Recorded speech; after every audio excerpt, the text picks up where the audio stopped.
Magandang araw po sa bawat isa sa inyo. Welcome back to our 365 Daily Devotions. Gusto po nang batiin, mga nakikita ko po sa comment section, si Sister Maureen Marquez, Mina Baksa, Janet Kabamungan, and Joe Maray. Maraming salamat po sa inyo mga comments. Salamat po sa mga encouragement. Now, tutuloy po natin yung ating series patungkol po sa Give Yourself Fully to the Work of the Lord. At I hope ito po yung series na ito, mas lalo nating maunawaan kung paano ang Panginoong Jesucristo ay Panginoon ng lahat ng ating ginagawa, maging sa trabaho natin o kahit ano pang trabaho natin, pwede pala yung maging paglilingkod natin sa Diyos. So, give yourself fully to the work of the Lord. Now, yung ating po pag-aaralan ngayon ay magmumula po sa Colossians chapter 1 verse 20. Pakinggan po natin, ito po yung siguro kung pipili ako ng isang talata sa Bible na magiging life verse ko, ito yon.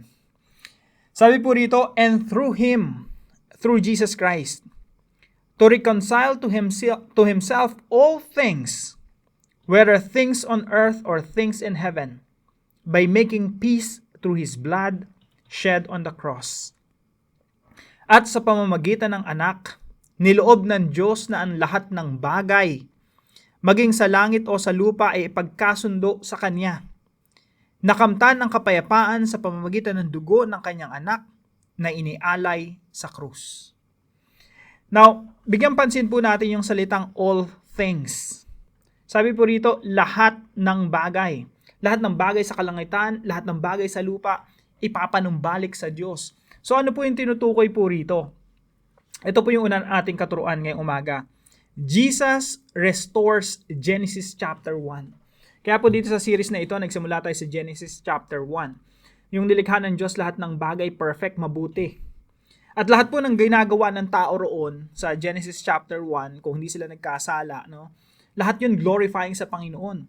Si Adan po kasi tsaka si Eva, nung nilikha ng Diyos, ang layunin nila, ituloy yung sinimula ng Diyos. Kaya po sa Genesis chapter 1, makikita niyo po, yung Diyos lumikha ng mundo, lumikha ng lahat ng bagay, lahat mabuti, maganda. Yung magandang sinimulan ng Diyos, itutuloy nila. Kaya po sila Adan at Eva, binigyan ng kamay. Yung kamay nila na yon, itutuloy nila yung magandang sinimulan ng Diyos. Kaya pag yung utos ng Diyos sa kanila, cultivate. I-cultivate nyo, pagandahin nyo, i-develop ninyo, at protektahan nyo sa anumang threat ng kaaway. Nandiyon na kasi Satanas eh. So protektahan nyo yung creation, cultivate, develop. Kaya po ito sila Adan at Eva, lahat ng katangian ng nung pagde-develop ibinigay sa kanila. Binigyan sila ng talino, creativity. Adan, pangalanan mo lahat ng hayop ha. Nung nilikha ng Diyos sa mga hayop, wala pang pangalan. Kaya sila talaga yung magtutuloy ng mabuting ginawa ng Diyos. Kaya yung work of the Lord, yung gawain ng Panginoon, lahat ng bagay na gagawin nila Eva at Adan. Kaya sila Eva at Adan, pag nagluto sila doon, yung culinary magde-develop eh. Pag nagtayo sila ng bahay, engineering magde-develop. Architecture magde-develop. Lahat ng bagay i-develop nila. Pag namasyal sila sa iba't ibang bahagi ng mundo, yung tourism magde-develop. Lahat yon, tourism, architecture, engineering, lahat ng yun glorifying sa Panginoon, gawain ng Panginoon yun.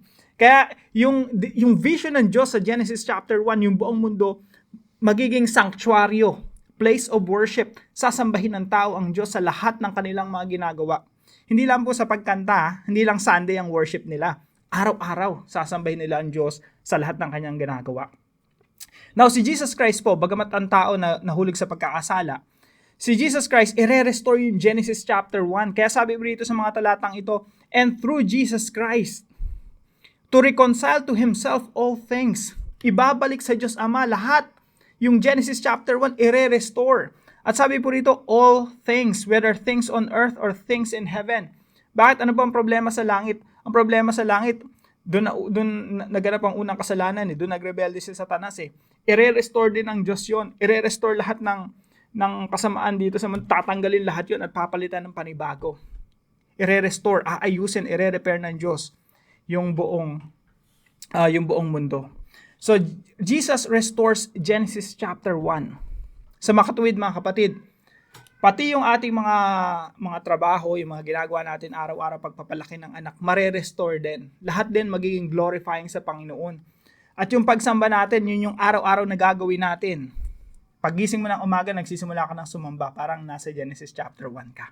No? Pangalawang katuruan, Jesus claims all things. Ang Panginoong Jesucristo, kiniklaim niya lahat kasi ang mundo nahulog sa pagkakasala, nagrebelde, lumayo, nagpakalayo-layo sa Diyos. At si Satanas, yun yung gusto niya, magpakalayo-layo tayo sa Diyos. Pero ang ginawa ng Diyos, sinugo niya ang Panginoong Jesucristo para kuhanin lahat ng lumayo sa Diyos. Hindi po lahat maliligtas, kuhanin yung mga taong magsisisi ng kanilang mga kasalanan. No? Tatalikod sa kanilang mga kasalanan by the power of the Holy Spirit. Sila yung mga hihipuin ng Panginoon, papalambutin ng kanilang mga puso, tatalikod sila sa kanilang mga kasalanan at manunumbalik sa Diyos. So, Jesus claims those people, and not just those people, but all things. Sabi po rito sa mga talata, sa pamamagitan ng anak, niloob ng Diyos na ang lahat ng bagay. So, ang i-restore pala, by the way, yung salita ritong reconcile, may kapatid po ito Reconcile kasi rito, apokatalazo Yung kapatid nito, yung apokatastasis, ang ibig sabihin nun, restoration. Magkapatid yan dalawa na yun, reconciliation tsaka restoration. Ito namang reconciliation, sa Greek po, ang ibig sabihin nito, to reconcile completely. So, ibig sabihin, yung buong mundo na puno ng kasamaan, aayusin, i-repair ng Diyos, ipapanumbalik sa Genesis chapter 1 kung saan merong perfection. At paano po gagawin yon ng Panginoong Jesucristo? Iisa-isahin niya po yan. Hihimay-himay niya. Yung kaharian ng Diyos, papalaganapin niya hanggang sa masakap yung buong mundo. At kahuli-hulihan po, babalik ang Panginoong Jesucristo para talagang selyuhan yung kanyang katagumpayan at aalisin ang lahat ng kasamaan dito sa mundo. Yung mundo natin parang may cancer, gagamutin niya yung complete healing, complete restoration, complete reconciliation.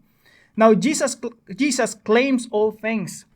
Kaya po yung buong creation, yung nahulog sa pagkakasala, ang sasabihin ng Panginoong Jesucristo, lahat yan akin, kukunin ko lahat yan.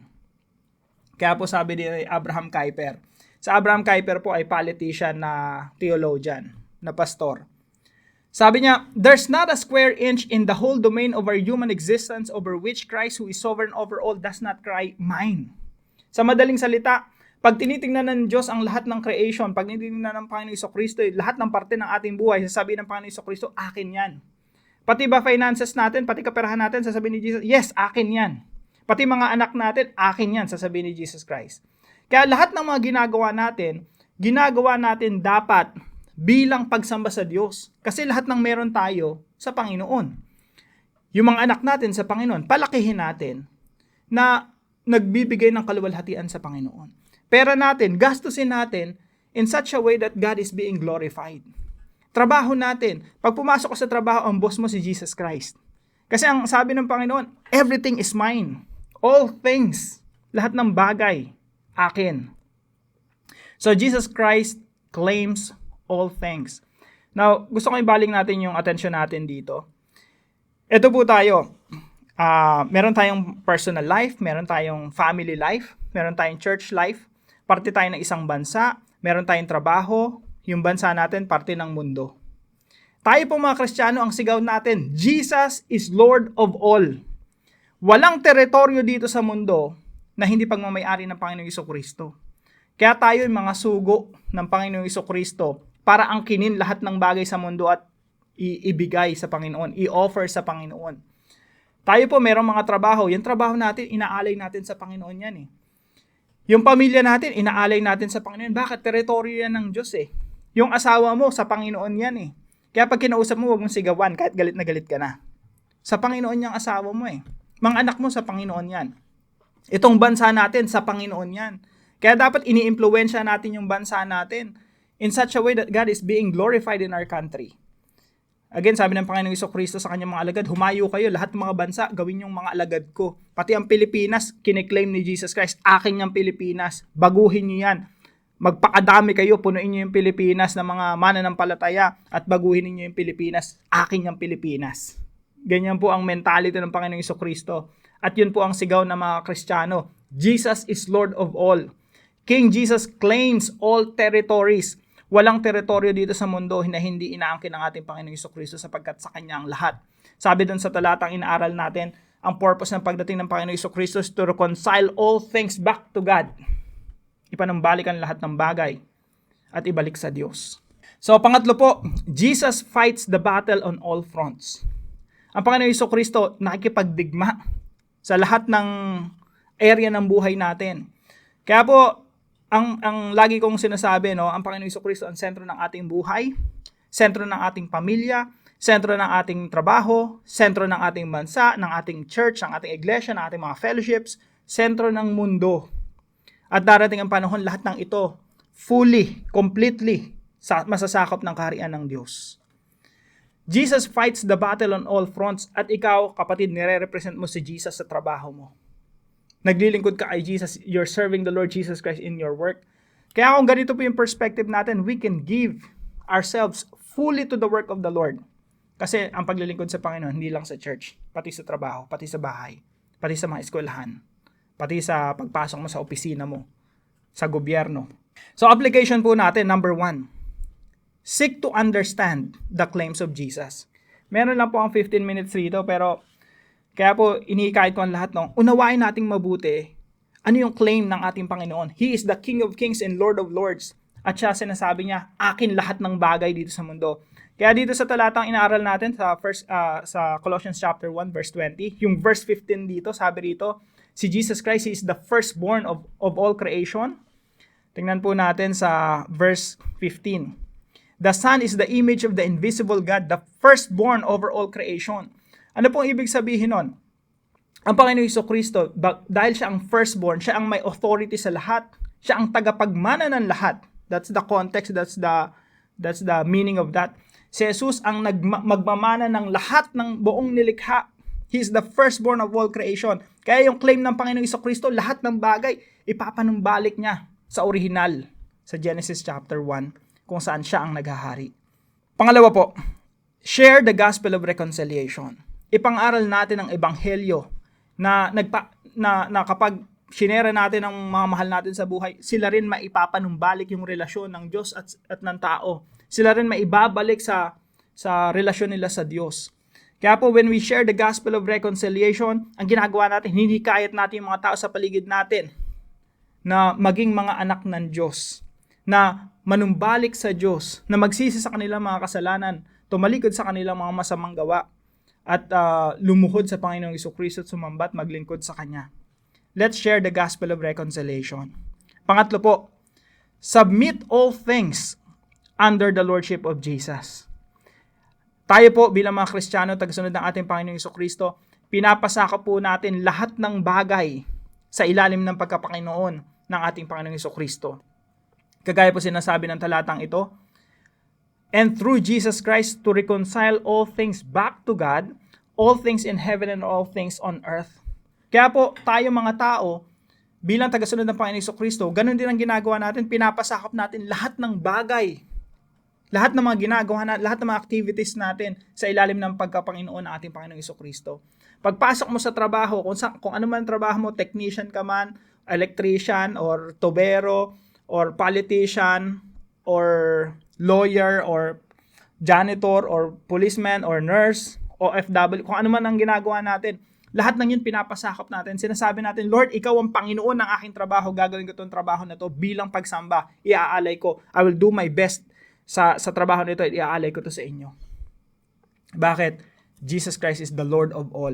Lahat ng teritoryo ng buhay natin sa Panginoong Jesucristo, lahat ng ginagawa natin sa Panginoong Jesucristo, lahat ng ginagawa natin paglilingkod at pagsamba sa Diyos. So let's submit all things under the lordship of Jesus Christ. Sabi nga po, ulitin ko yung sinabi ni Abraham Kuyper, no? Sa buhay natin, walang square inch.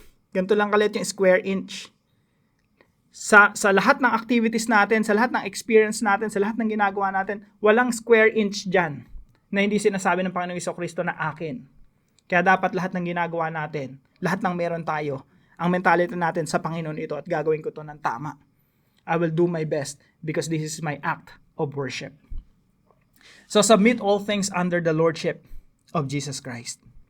Para po sa ating discussion, why is it important to know the claims of Jesus? Bakit importante na lumalim tayo at maunawaan natin yung claim ng Panginoon? Jesus Christ is the King of Kings at inaangkin niya lahat ng bagay sapagkat sa Kanya ang lahat ng bagay. Anong importansya nito sa ating spiritual life? Samahan niyo po ako sa panalangin. Kausapin natin si Lord, sabihin natin sa Kanya, Father, thank you because the death of Jesus on the cross seeks to claim my life. my family, my career, all nations, all things in heaven and all things on earth. Nothing in this world is outside of your lordship. Therefore, I submit all my activities under your lordship. Thank you because I can serve you, not just in my church, but also in all areas of life. Use me, Father, to share the gospel of reconciliation to all people around me. I pray this in Jesus' name. Amen and amen. Salamat po sa katuwang natin ngayong umaga, si Sister Myra. Maraming salamat sa iyo, kapatid. Pagpalain ka ng ating Panginoon. At kung kayo po ay may natutunan sa devotion natin na ito, ipalam niyo lang po sa comment section right below this video. And please share this devotion to your family and friends. Pagpalain po kayo ng ating Panginoon. See you po tomorrow 5 a.m. dito sa ating daily devotion.